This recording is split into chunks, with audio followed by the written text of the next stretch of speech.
JM Soluciones Legales comparte este análisis fundamental de la sentencia 1158-17-EP21 de la Corte Constitucional del Ecuador.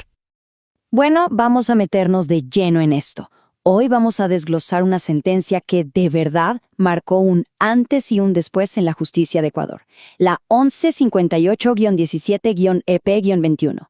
Este es básicamente el fallo que reescribió las reglas sobre cómo los jueces tienen que justificar sus decisiones. Y todo se reduce a una pregunta que es clave para cualquiera. ¿Qué es lo mínimo, lo esencial, que se le puede exigir a un juez cuando toma una decisión que puede cambiar una vida? Pues esta sentencia nos da una respuesta muy clara. Miren, para entender bien el impacto, este será nuestro mapa. Primero, vamos a la raíz de todo, al concepto de motivación. Luego veremos por qué el método que se usaba antes tenía muchísimos problemas y por qué la Corte dijo hasta aquí. Y finalmente, lo más importante, vamos a explorar el nuevo sistema y a aprender a identificar cuándo una sentencia simplemente no está bien hecha. Ok, empecemos por lo básico, la motivación. En un sistema de derecho no es suficiente con que una autoridad decida algo, sino que tiene que explicar por qué lo decidió. Y aquí la Corte hace una distinción importantísima. Una cosa es una decisión correcta y otra, muy diferente, es una decisión que esté suficientemente explicada. Para que quede súper claro, pensemos en esto como si fuera un examen de matemáticas.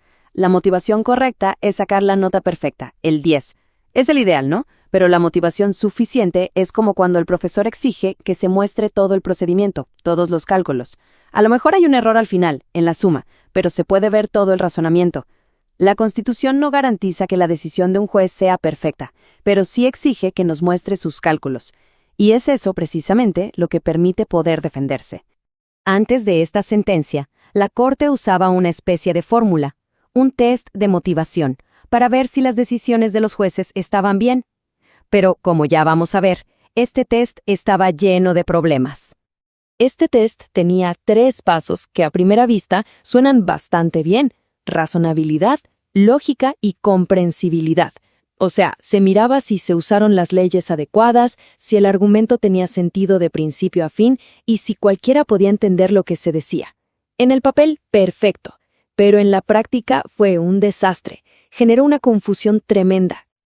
Y aquí está el meollo del asunto. La misma Corte Constitucional se dio cuenta de que con este test se había pasado de la raya. Al ponerse a revisar si la ley se había interpretado de la forma correcta, estaba actuando más como un tribunal de apelación que como un guardián de la Constitución. En otras palabras, estaba pidiendo la respuesta perfecta del examen en lugar de solo revisar el procedimiento, que es lo que la garantía constitucional realmente protege. Entonces, la Corte hizo algo drástico, pero necesario. Decidió abandonar por completo ese viejo test. Y ojo, esto no fue un pequeño ajuste, fue un giro de 180 grados en su propia forma de ver las cosas. Un verdadero punto de quiebre. Y no lo hicieron con rodeos, ¿eh? Esta cita de la sentencia es increíblemente directa. La Corte dice con todas sus letras que se aleja de forma explícita y argumentada de ese test. No deja ni un ápice de duda. Es literalmente un borrón y cuenta nueva. Bien, entonces, si el viejo test ya no va más, ¿qué lo reemplaza? Ahora pasamos a la parte constructiva, a ver cómo se arma este nuevo marco, que es una base mucho más clara y sólida para la argumentación de los jueces. Este nuevo estándar tiene un nombre, criterio rector, y se basa en una idea muy sencilla, una estructura mínimamente completa. Lo interesante es que la Corte no se inventó nada nuevo, sino que volvió a la fuente, al texto mismo de la Constitución, para sacar de ahí los elementos que jamás pueden faltar en una decisión judicial.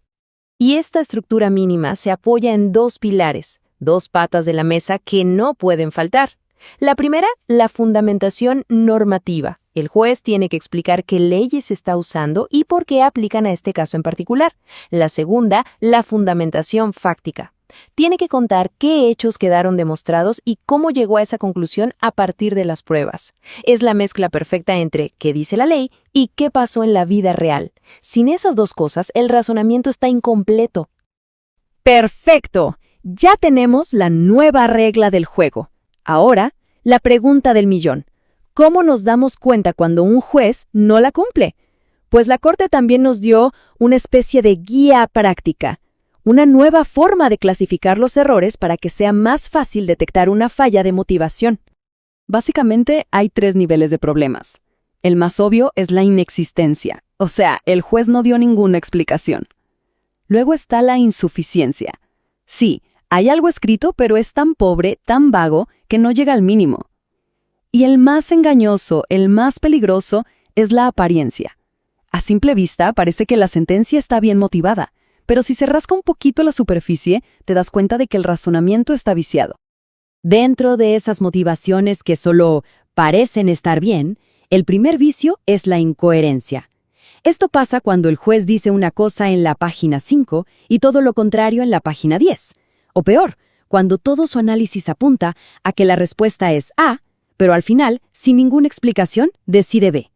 Es algo que simplemente no tiene lógica interna. El segundo vicio es la inatinencia, y esto es fácil de entender. Es cuando el juez se va por las ramas. Empieza a dar argumentos que quizá son muy interesantes, pero que no tienen nada que ver con el problema que tiene que resolver. Es como si estuviera respondiendo una pregunta que nadie le hizo. Luego viene la incongruencia. Imaginen que se le pide a un juez que decida sobre los puntos A, B y C. Un juez incongruente solo habla de A y B y se olvida por completo de C. O al contrario, de repente se pone a decidir sobre un punto Z que nadie trajo a la discusión. En resumen, no está resolviendo el conflicto que de verdad le plantearon. Y por último, la incomprensibilidad.